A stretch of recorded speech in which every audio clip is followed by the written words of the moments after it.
الحمد لله رب العالمين وصلى الله وسلم وبارك على نبينا محمد وعلى آله وأصحابه أجمعين وأشهد أن لا إله إلا الله وحده لا شريك له وأشهد أن محمدا عبده ورسوله أما بعد فهذا اليوم هو الثامن من شهر رمضان عام 1435 من هجرة النبي صلى الله عليه وسلم.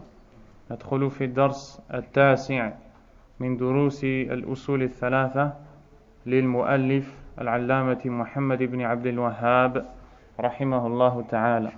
Nous sommes le 6 juillet 2014 et nous entrons dans le 9e cours de l'étude des trois fondements du grand savant Muhammad ibn Abd al-Wahhab ibn Sulaiman al-Tamimi rahimahullah ta'ala.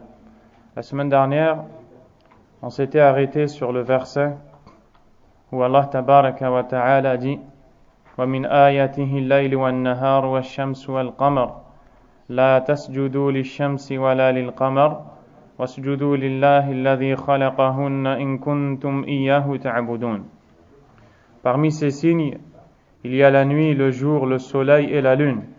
Ne vous prosternez donc pas pour le soleil ni pour la lune, mais prosternez-vous plutôt pour Allah qui les a créés, si vraiment c'est lui que vous adorez.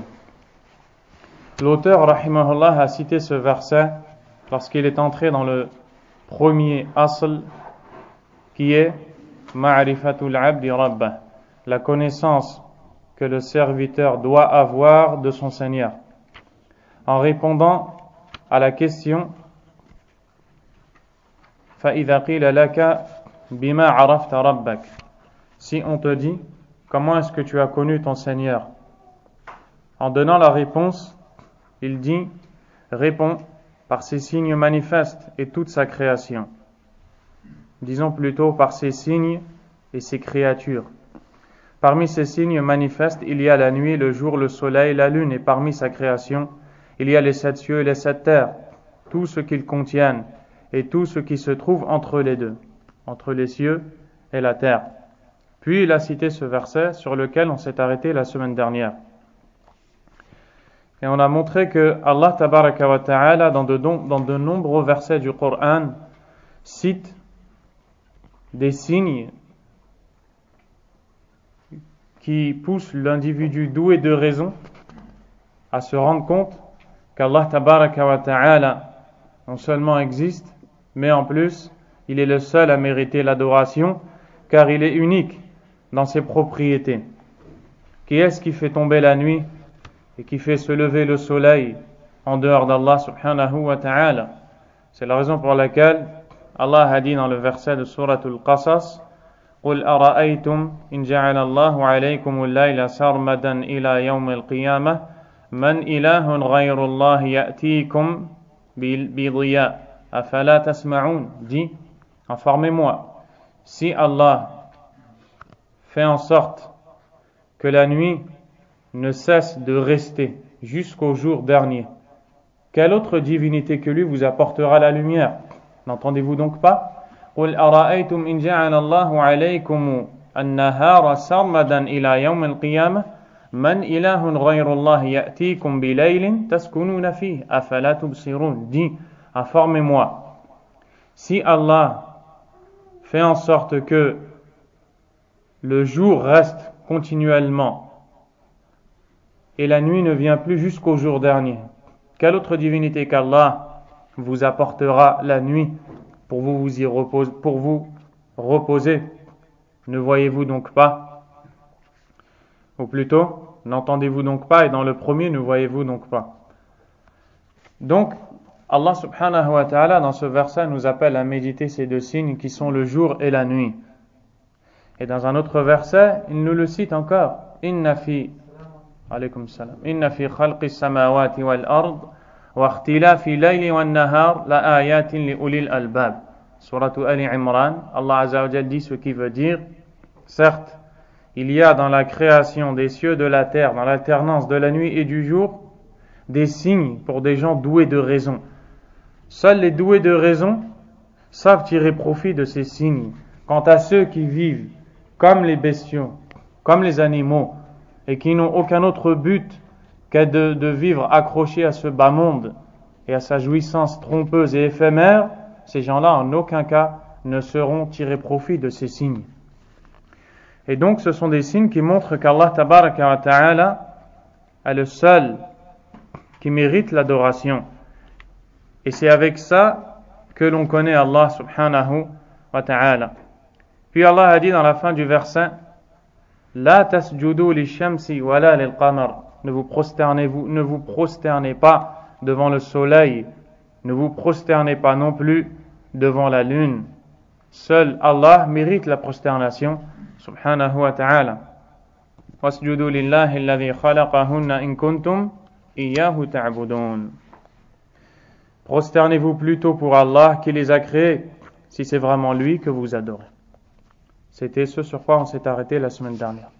L'auteur a dit: Wa qawluhu ta'ala Inna rabbakumullah alladhi khalaqa as-samawati wal arda fi sittati ayyam thumma istawa 'ala al-'arsh yughshi al-layla an-nahara yatlubuhu hathitha wash-shamsa wal-qamara wan-nujuma musakhkharatin bi-amrihi ala lahu al-khalqu wal-amr tabarakallahu rabbul 'alamin. La traduction de ce verset: Certes, votre Seigneur est Allah, celui qui créa les cieux et la terre en 6 jours, puis s'éleva au-dessus de son trône. Il fait recouvrir le jour par la nuit qui se succèdent interminablement. Il a créé également le soleil, la lune, les étoiles, en les soumettant à son commandement. Vraiment, à lui seul appartient la création et le commandement. Infiniment béni est Allah, Seigneur des univers. Dans ce verset, Allah subhanahu wa ta'ala, vous le remarquerez, commence par dire « Inna rabbakum », certes votre Seigneur. Puis il termine en disant « Rabbul alamin », le Seigneur des univers. Seigneur au début, Seigneur à la fin. Et au milieu, il nous montre tout ce qui nous prouve qu'il est le Seigneur subhanahu wa ta'ala, qu'il a créé les cieux et la terre en 6 jours.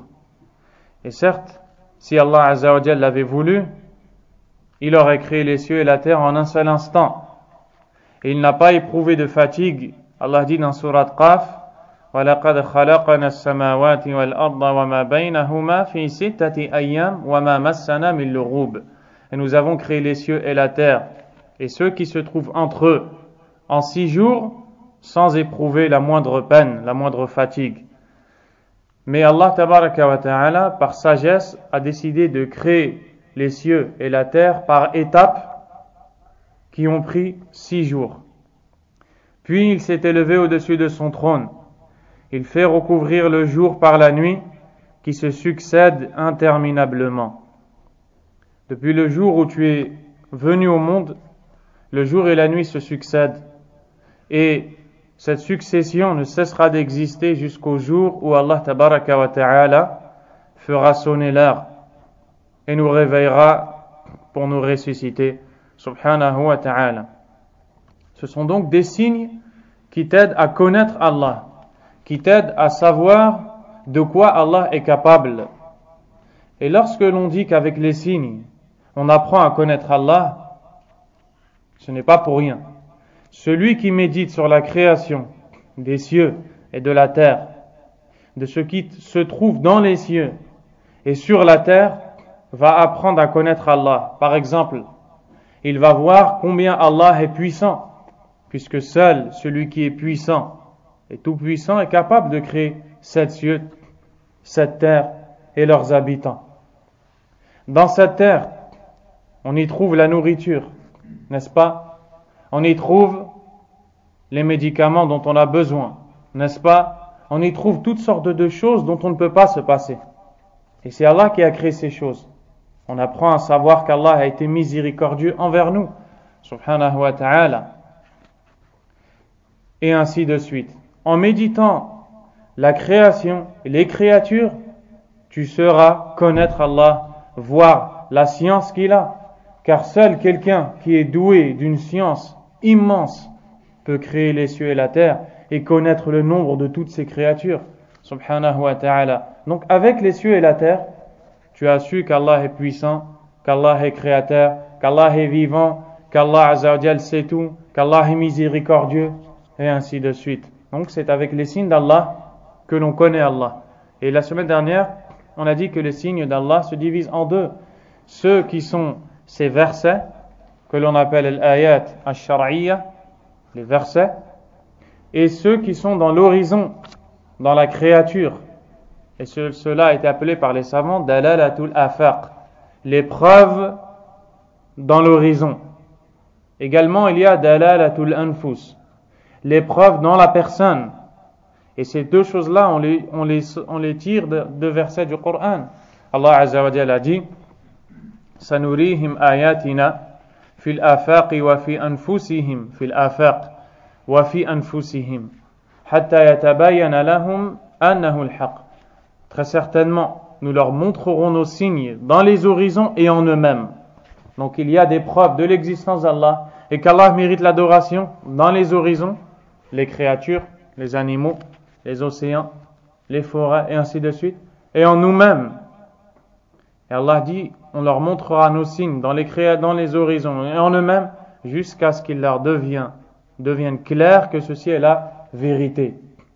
Donc, l'imam Ibn al-Qayyim rahimahullah ta'ala a dit, il y a en la personne des signes, si elle se mettait à en méditer certains, elle passerait toute sa vie. Si tu médites en toi-même, tu verras combien Allah a été bon envers toi.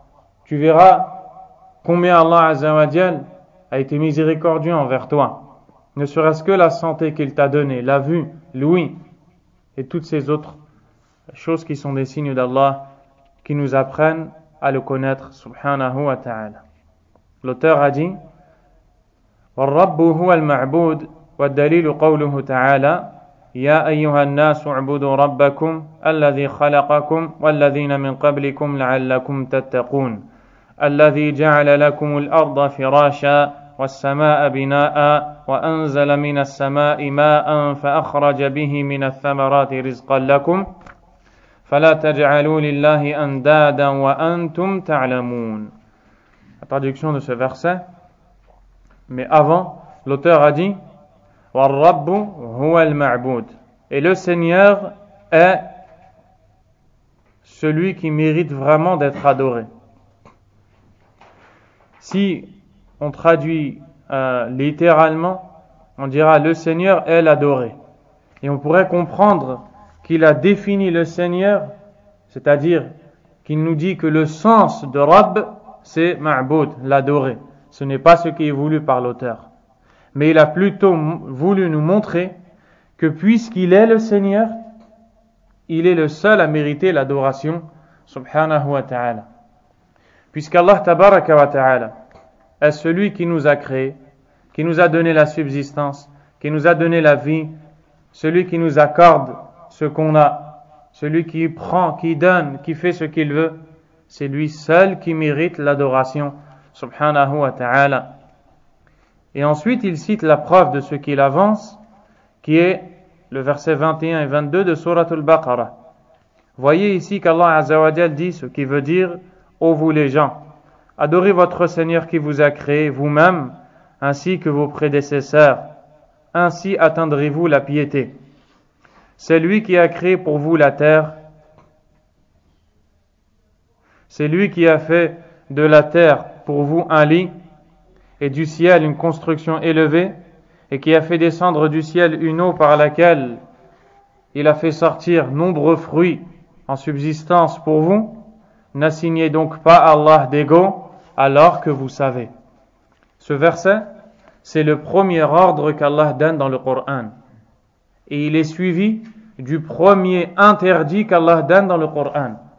Le premier ordre, ô vous les hommes, adorez votre Seigneur. C'est le premier ordre car c'est la raison pour laquelle Allah tabaraka wa ta'ala nous a créés. Allah dit وَمَا خَلَقْتُ الْجِنَّ وَالْإِنسَ إِلَّا لِيَعْبُدُونَ. Et je n'ai créé les djinns et les hommes que pour qu'ils m'adorent. C'est donc le premier ordre. C'est la raison pour laquelle il a révélé tous les livres et envoyé tous les messagers. C'est le message de tous les prophètes. On le retrouve dans le Coran. Tous les prophètes ont dit à leur peuple, ô mon peuple, adorez Allah uniquement. Vous n'avez aucune divinité qui mérite l'adoration à part lui. Subhanahu wa ta'ala. Puis Allah nous cite un certain nombre d'éléments qui sont des preuves qu'il mérite l'adoration. Celui qui a fait pour vous de la terre un lit.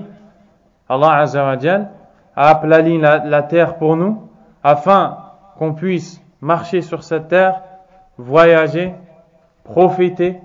Dans Suratul Mulk, Allah Azza wa Jal a dit Huwa alladhi ja'ala lakumul arda dhalula. C'est lui qui vous a humilié la terre pour vous. Qu'est-ce que cela veut dire? L'imam Ibn al-Qayyim rahimahullah dans le livre Al-Fawaid commente ce verset en disant qu'Allah appelle son serviteur à se souvenir de cet immense bienfait qu'il lui a donné. Ne serait-ce que la terre. Allah tabaraka wa ta'ala, s'il avait voulu, aurait fait de la terre un endroit où on ne peut même pas marcher, où on ne peut pas se déplacer. S'il avait voulu, rien ne pousserait comme fruit, comme nourriture de la terre. S'il avait voulu, la terre serait difficile pour nous. Mais Allah tabaraka wa ta'ala nous dit, ce qui veut dire, c'est lui qui a humilié la terre pour vous. C'est-à-dire, il a aplani la terre pour qu'on puisse marcher sur celle-ci, voyager, pour qu'on puisse cultiver.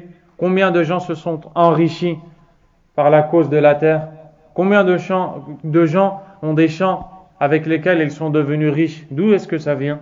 Ça vient d'Allah tabaraka wa ta'ala, celui qui a humilié la terre pour nous, Azza wa Jal. Il y a dans ça un énorme signe pour celui qui est doué de raison. Ibn al-Qayyim rahimahullah dit, nous, les humains, les hommes, on jette sur la terre, on jette les ordures. Tout ce dont on veut se débarrasser, qu'est-ce qu'on fait? On le jette sur la terre, n'est-ce pas? Les excréments, les poubelles, les ordures.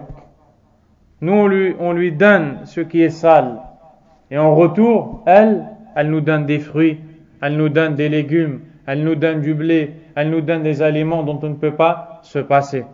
C'est lui qui a humilié la terre pour vous. Puis il dit, Famshu fi manakibiha. Parcourez donc ces étendues. Parcourez les étendues de la terre, promenez-vous sur terre, voyagez sur terre, profitez du bienfait d'Allah, visitez les créatures d'Allah, les montagnes, et ainsi de suite. Mais regardez ce qu'Allah dit à la fin du verset. Famshu fi manakibiha wa kulu min rizqi, et mangez de sa subsistance, parcourez la terre, voyez combien est belle la création d'Allah, mangez des fruits qu'Allah vous a donnés, de la nourriture qu'Allah vous fait sortir de la terre, wa ilayhin nushur, et vers lui s'effectuera son retour, votre retour. Pourquoi ici il parle du retour après avoir parlé de la terre? Parce que l'homme peut être insouciant à cause de cette terre. Il peut vivre dans cette terre, chercher à manger, à boire, sans regarder est-ce que c'est licite, illicite, permis ou interdit. Il peut faire de cette terre le but de sa vie, et alors il va désobéir à Allah tabaraka wa ta'ala. Cette terre va devenir un but, il va s'éloigner de l'ordre d'Allah. Et Allah nous dit, mangez certes de cette terre, mais attention, vous allez revenir vers moi. Donc cette terre doit être un moyen pour vous d'adorer Allah tabaraka wa ta'ala. C'est le résumé de ce qu'a dit Ibn al-Qayyim rahimahullah dans Al-Fawaid. Ensuite, Allah tabaraka wa ta'ala dit was-sama'a bina'a, et il a fait du ciel une construction élevée. Pourquoi est-ce que le ciel ne tombe pas? Car Allah tabaraka wa ta'ala le retient. Et si Allah le voulait, il lâcherait les cieux et la terre qui tomberaient sur nous. Allah azza wa jalla a dit dans un verset, Inna Allah yumsiku as-samawati wal arda an tazula. Allah est celui qui retient les cieux et la terre afin qu'ils ne s'effondrent pas. Wala in zalata, et s'ils s'effondraient, c'est-à-dire les cieux et la terre, in amsakahuma min ahadin min ba'di, personne d'autre que lui après lui ne pourrait les retenir. Innahu kana haliman ghafura. Certes, il est indulgent et pardonneur. Indulgent, c'est-à-dire que malgré les péchés que nous commettons, il attend qu'on se repente et qu'on lui demande pardon. Il nous laisse l'occasion. Il nous ouvre la porte et il est pardonneur. Subhanahu wa ta'ala. Il dit aussi dans Surat Qaf, أَفَلَمْ يَنْظُرُوا إِلَى السَّمَاءِ فَوْقَهُمْ كَيْفَ بَنَيْنَاهَا.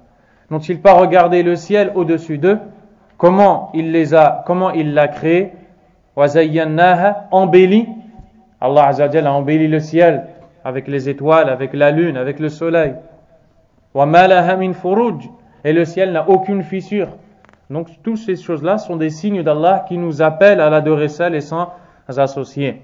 وَأَنزَلَ مِنَ السَّمَاءِ مَاءً, et il a fait descendre du ciel une eau, فَأَخْرَجَ بِهِ مِنَ الثَّمَرَاتِ رِزْقًا لَكُمْ, par laquelle il a fait pousser toutes sortes de fruits comme subsistance pour vous. Si Allah tabaraka wa ta'ala ordonne au ciel d'arrêter de faire tomber l'eau et la pluie, on ne pourra plus vivre. Même si on est les plus intelligents, les plus riches, on ne pourra plus vivre. Et pourtant, on continue à désobéir à Allah subhanahu wa ta'ala. Et avec ces signes, Allah nous appelle à l'adorer seul et sans associé. Toute personne qui adore un autre qu'Allah, que ce soit un prophète, un ange, un soi-disant pieux et saint dans la tombe ou autre, est-ce que ces adorés font descendre la pluie? Est-ce que c'est eux qui ont fait de la terre un moyen pour se déplacer pour nous? Est-ce que ce sont ceux qui ont créé la terre et qui ont fait couler la pluie? La réponse, c'est non, donc c'est lui qui mérite l'adoration. C'est pourquoi juste à la fin du verset, Allah subhanahu wa ta'ala dit فَلَا تَجْعَلُوا لِلَّهِ أَنْدَادًا وَأَنْتُمْ تَعْلَمُونَ. N'attribuez donc pas d'associé à Allah alors que vous savez, et ça s'arrête là. La traduction s'arrête ici. Alors que vous savez, c'est-à-dire, n'attribuez donc pas à Allah d'associer dans l'adoration, n'adorez personne d'autre qu'Allah avec lui, alors que vous savez, c'est-à-dire alors que vous savez que c'est lui seul qui a créé tout ce que vous venez d'entendre, le ciel, la terre, la pluie, qui vous a donné les fruits, la subsistance. Si vous le savez, pourquoi est-ce que vous adorez un autre que lui? Masha'Allah. J'ai vu au moins 4 personnes somnoler. Masha'Allah. Donc, Allah tabaraka wa ta'ala est le seul qui a créé les cieux, la terre, qui a fait tomber la pluie, subhanahu wa ta'ala, il est le seul qui mérite l'adoration. L'auteur a dit, قال ابن كثير رحمه الله تعالى الخالق لهذه الأشياء هو المستحق للعبادة. Ibn Kathir a dit, celui qui a créé toutes ces choses est le seul qui mérite d'être adoré. Et le Cheikh Suleiman al-Ruhayli, wafaqahullah, car comme on l'a dit, on s'est basé sur son commentaire, il dit qu'il a cherché dans le tafsir d'Ibn Kathir cette parole, mais il ne l'a pas trouvée. Il n'a pas trouvé qu'Ibn Kathir a dit exactement cette parole comme elle a été rapportée ici. Celui qui a créé toutes ces choses est le seul qui mérite d'être adoré. Mais il dit, mais dans un verset, dans l'explication d'un verset, il dit une parole qui est semblable. Donc peut-être que l'auteur Muhammad ibn Abdul Wahhab rahimahullah a cité le sens de la parole d'Ibn Kathir rahimahullah. Il n'y a pas de mal en cela. Quoi qu'il arrive, le sens de la parole est véridique. Le créateur de toutes ces choses, celui qui a créé les cieux et la terre, est le seul à mériter l'adoration, subhanahu wa ta'ala. Celui qui donne la pluie, la vie, la mort, celui qui crée les cieux, la terre, est le seul à mériter l'adoration. C'est le seul que l'on doit invoquer, solliciter, implorer, et en qui on doit placer notre confiance, subhanahu wa ta'ala. وأنواع العبادة التي أمر الله بها مثل الإسلام والإيمان والإحسان ومنه الدعاء والخوف والرجاء والتوكل والرغبة والرهبة والخشوع والخشية والإنابة والاستعانة والاستعاذة والاستغاثة والذبح والنذر وغير ذلك من أنواع العبادة التي أمر الله بها كلها لله تعالى. Maintenant, il va citer des exemples d'adoration qu'on doit vouer qu'à Allah, seul et sans associé. Mais on va citer cela de façon brève et rapide, Inch'Allah, et dans un autre cours, on détaillera le sens de chaque adoration et ses jugements. Il dit, les différentes sortes d'adoration qu'Allah nous a ordonnées sont par exemple l'islam, la foi, l'excellence. Et cela, on va le voir en détail, Inch'Allah, dans le hadith d'Jibril, à la fin du livre. Parmi ces adorations, il y a également l'invocation, la peur, l'espoir, la confiance, al-raghba, on l'expliquera directement, al-rahba, al-khushu', si je le laisse en arabe, c'est parce que la traduction n'est pas précise et ce sont des termes qui n'ont pas une vraie traduction. Mais quand on y arrivera en détail, on expliquera exactement ce que cela veut dire.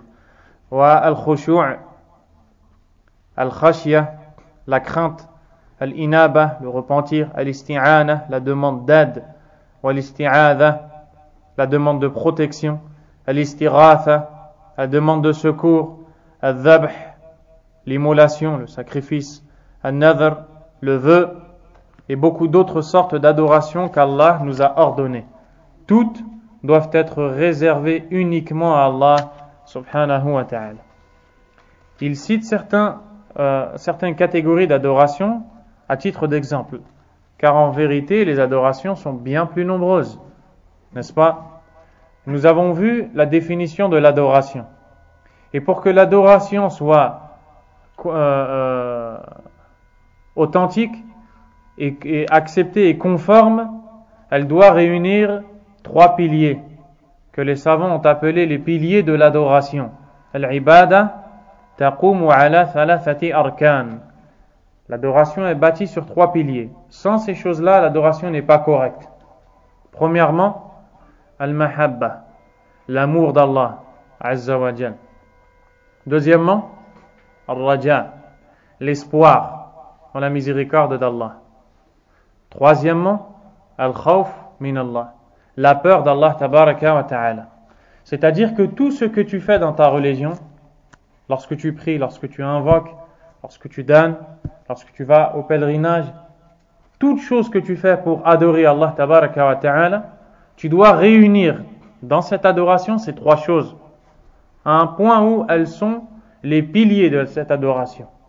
Tu dois le faire avec amour. Tu le fais parce que tu aimes adorer Allah tabaraka wa ta'ala. Tu le fais deuxièmement parce que tu espères à travers cet acte qu'Allah te récompense et te fasse miséricorde et te pardonne. C'est l'espoir. Et enfin, tu le fais parce que tu crains Allah subhanahu wa ta'ala. Lorsque tu accomplis ta prière, tu pries parce que tu aimes adorer Allah. Tu aimes Allah avec tous les bienfaits qu'il t'a donnés. Tu l'aimes et tu aimes prier. Tu aimes être reconnaissant envers lui. Deuxièmement, tu pries Allah parce que tu espères en Allah. Tu espères sa récompense et qu'il te pardonnera, qu'il te fera miséricorde. Troisièmement, tu pries parce que tu crains le châtiment d'Allah subhanahu wa ta'ala. Lorsque tu recherches l'argent licite et que tu t'éloignes de l'argent illicite, pourquoi est-ce que tu te conduis comme ça? Parce que tu aimes tellement Allah azza wa jal que tu veilles à ne mettre dans ta main que ce qu'Allah aime. Sinon, soit tu n'aimes pas Allah azza wa jal, soit tu as un énorme problème dans ton amour envers Allah tabaraka wa ta'ala. Car celui qui aime Allah aime ce qu'Allah aime et déteste ce qu'Allah déteste. Et Allah déteste ce qui est illicite et interdit. Donc le vrai croyant, quand il cherche la subsistance, il le fait par amour d'Allah. Quand il s'éloigne de la subsistance interdite, il le fait par amour d'Allah tabaraka wa ta'ala. Aussi il le fait parce qu'il espère la récompense d'Allah. Il espère qu'en délaissant ce qui est interdit et en prenant ce qui est licite, Allah va le récompenser. Tout comme il espère qu'Allah tabaraka wa ta'ala va le préserver, va le protéger de sa punition, de son châtiment, de l'enfer, du feu, si il s'éloigne de ce qui est interdit. Ce n'est qu'à titre d'exemple que j'ai cité la prière et la subsistance. Mais toute adoration doit être faite avec ces 3 piliers. Ensuite, il a cité certain nombre d'adorations qu'on va citer, Inch'Allah ta'ala, dans le prochain cours. va s'arrêter ici, Inch'Allah, pour le cours. Mais il y a un autre sujet qui va être traité, Inch'Allah ta'ala. Wallahu a'lam, wa sallallahu wa sallam wa baraka ala nabiyyina Muhammad wa ala alihi wa ashabihi ajma'in. Subhanakallahumma wa bihamdik. Ashhadu an la ilaha illa ant, astaghfiruka wa atubu ilayk.